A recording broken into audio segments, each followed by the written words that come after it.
Good wishes, dear students. In the previous class, we learnt about Lucas test, which helps us to distinguish between primary, secondary, and tertiary types of alcohols. In today's class, we will learn Victor Mayer's test. This test also helps us to distinguish between primary, secondary, and tertiary types of alcohols. The given conditions. Now, before that, I would like to say the purpose of myself giving you the condition is, in case of the exams, if you tend to forget to write the reactions, or you are not able to recollect it, at least if you write the conditions. For an example, if it is a 3-mark question, you might be given about 1 to 1.5 mark. If it is a 2-mark question, you might get about 1 mark. So that's the purpose of giving you conditions for every reactions. So moving on to conditions involved in Victor Mayer's test are 3 steps. But first, the given compound is an alcohol compound. What is given? When we treat it with the iodine in the presence of a phosphorus, we get alkyl iodide. The alkyl iodide, further when we treat with the silver nitrate, we get nitroalkane. Nitroalkane, when we treat with nitrous acid, we get the compound. That compound, when we treat with an potassium hydroxide or a sodium hydroxide, we get the alkaline solution. The alkaline solution, if it is a red color, the given compound is a primary alcohol. The alkaline solution, if it is a blue color, it's a secondary alcohol. In spite of treating it with a different reagent step by step, if we do not attain any color, then the given compound is a tertiary alcohol. So I'm summing up once again. Alcohol is treated with the iodine or iodine in the presence of a phosphorus, we get alkyl iodide. Alkyl iodide you treat with silver nitrate, we get nitroalkane. Nitroalkane you treat with the nitrous acid, you get a compound. That compound, when you treat either with a potassium hydroxide or a sodium hydroxide, we get an alkaline solution. This solution, depending on the color that we get from the solutions, we will be able to identify whether the given compound is a primary alcohol or a secondary alcohol. If no color occurs, it's a tertiary type of alcohol. Now we can see me written a word called unstable. Now nitrous acid is unstable, hence it's freshly prepared for the reactions by the mixtures of sodium nitrite and HCl. More about these explanations I will give it to you when we do with the chemical properties of alcohols. So moving on to the general reactions involved in it. Now whatever I told you here in terms of words or sentences, I'm giving it to you in terms of reactions. So alcohol, you treat it with the iodine in the presence of a phosphorus, we get alkyl iodide.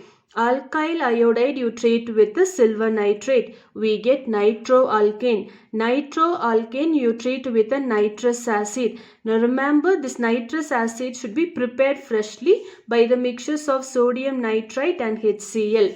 That whatever compound we get, we treat it with either sodium hydroxide or a potassium hydroxide. We get the product. The product gives us a color. Alkaline solutions we get. Based on the color, we identify what type of alcohol is given to us. Moving on to detailed explanation of reactions with the primary alcohol. Now I have taken ethanol. If you look at the alkyl group, it's an ethyl group. So primary alcohol, only one R is there, one alkyl group is present. Treating it with the phosphorus in the presence of an iodine. Hydrogen iodide also is taken. You know the purpose of hydrogen iodide. OH is there. When you combine it with the hydrogen iodide, hydrogen from the hydrogen iodide, water molecule goes out. You can see me the circles that is given there. So what is left over? The hydroxyl ion place is occupied by the iodide ion. Hence we get the iodoethane, that is CH3CH2. OH place is replaced by iodide. So this H combines with the OH, goes out as a water molecule. We get iodoethane. As we told, alcohol is converted into alkyl halide. The halide is an iodide here.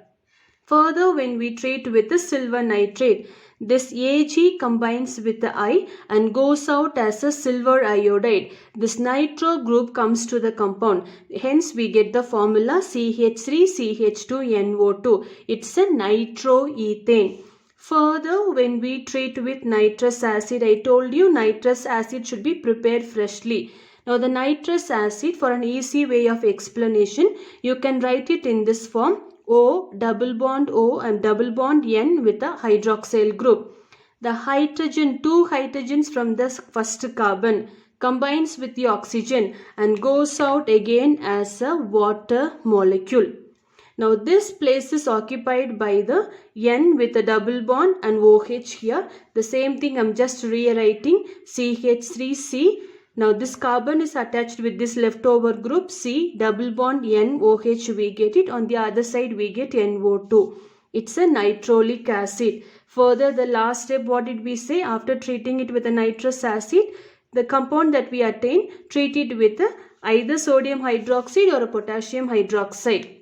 When we treat here, you've got a hydrogen here, OH, be it from the sodium hydroxide or a potassium hydroxide.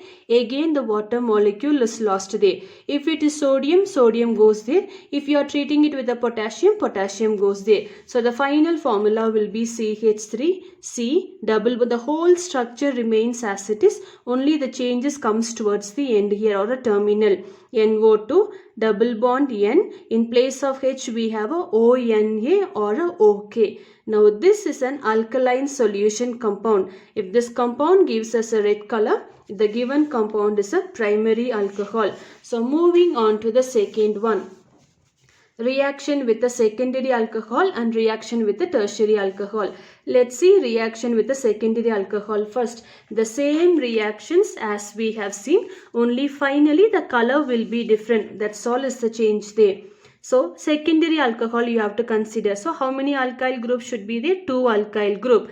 So propan 2 all I have taken. Treat it with a phosphor in the presence of a hydrogen iodide. Remember, hydrogen iodide also we take. The reason is water molecule should be lost there.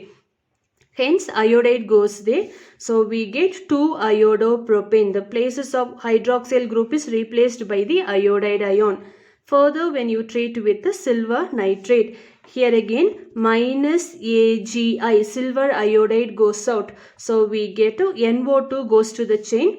We get CH3, CH, CH3, NO2. This is 2 nitropropane, meaning the second carbon has got a functional group of nitro group. Further, when you treat with the nitrous acid, purposely I am writing to show how the bond formation takes place. Oxygen with a double bond N and OH here. Remember, hydrogen from the second carbon joins with the OH group. Here again water molecule is lost. So the rewriting it, you have a CH3, C on one side with the nitrogen with a double bond O, the other side with a NO. So I am writing CH3C, NO2 and NO. The purpose of writing only NO is we have to count the number of bonds. 1, 2, 3, 4. Carbon can have the 4 bonds only because it's a tetravalent compound. But there is an existence of the bond here. The name of the compound will be 2-nitro-2-nitro-propane.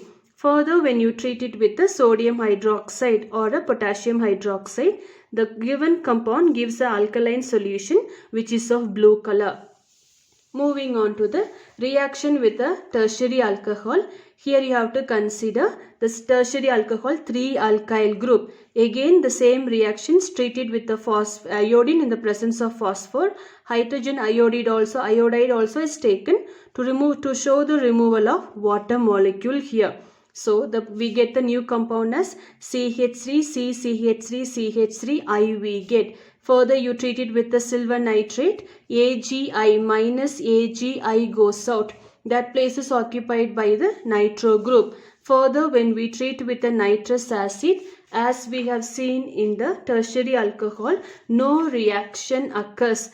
Since no reaction occurs, no coloration with a potassium hydroxide or a sodium hydroxide. So the summing up point is, if the given compound is a primary alcohol, we will get red color. If it is a secondary alcohol, we will get blue color. And if it's a tertiary alcohol, no reaction, hence no color will be occurred. Thank you.